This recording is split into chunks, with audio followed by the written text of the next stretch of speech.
sasabihin ako sa'yo! Buksan mo tong pinto!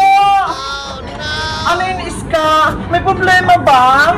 Bebang, hindi ka maniniwala sa sasabihin ko. Pero totoo, nakita ng dalawang mata ko. Ano nga yun? Sabihin mo na. Si Princess, may kakambal siya. Ano? Si Princess, may kakambal? Oo, nakita ko kanina sila sa tindahan. Merong dalawang princess. Naku, baka namamalmata ka lang, Iska. Iba yung nakita mo. Nagsasabi ako ng totoo, Bebang. Kung gusto mo, tignan natin si Princess. Sige, silipin natin. Tara!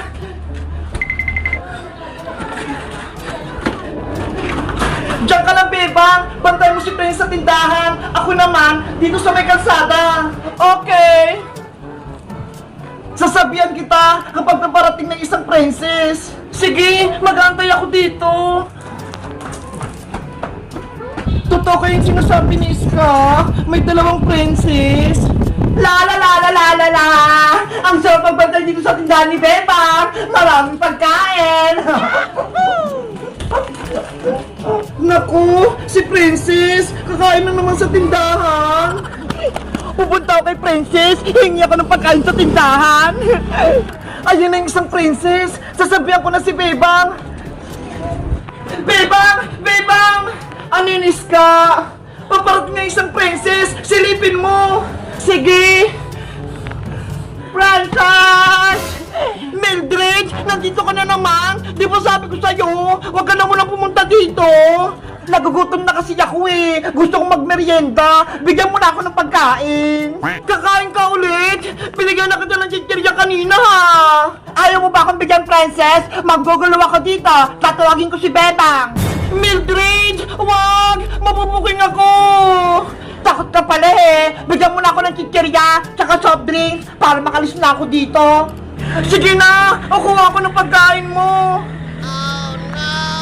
Totoo nga yung sinabi ni Iska. May dalawang princess. Paano nangyari yun? Ano, Bebang? Nakita mo ba yung isang princess?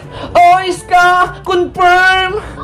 Anong gagawin natin? Kumukuha din siya ng pagkain sa tindahan. Ewan ko.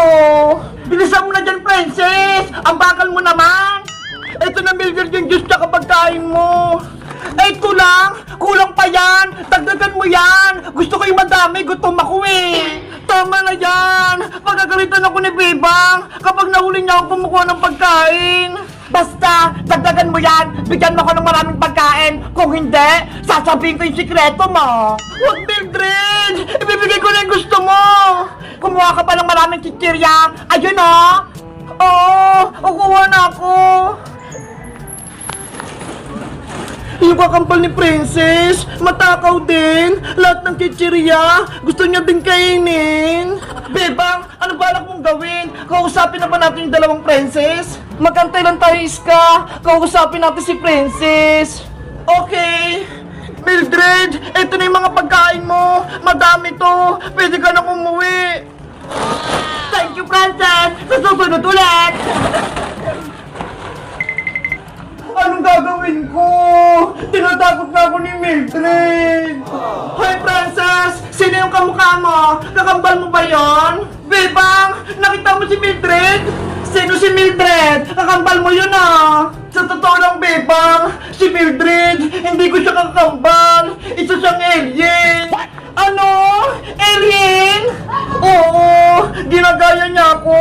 Kaya kamukha ko siya. Totoo ba yun, Princess? Hindi ako nagsisinungaling, Iska. Bebang, tulungan niyo ako para mawala na si Mildred.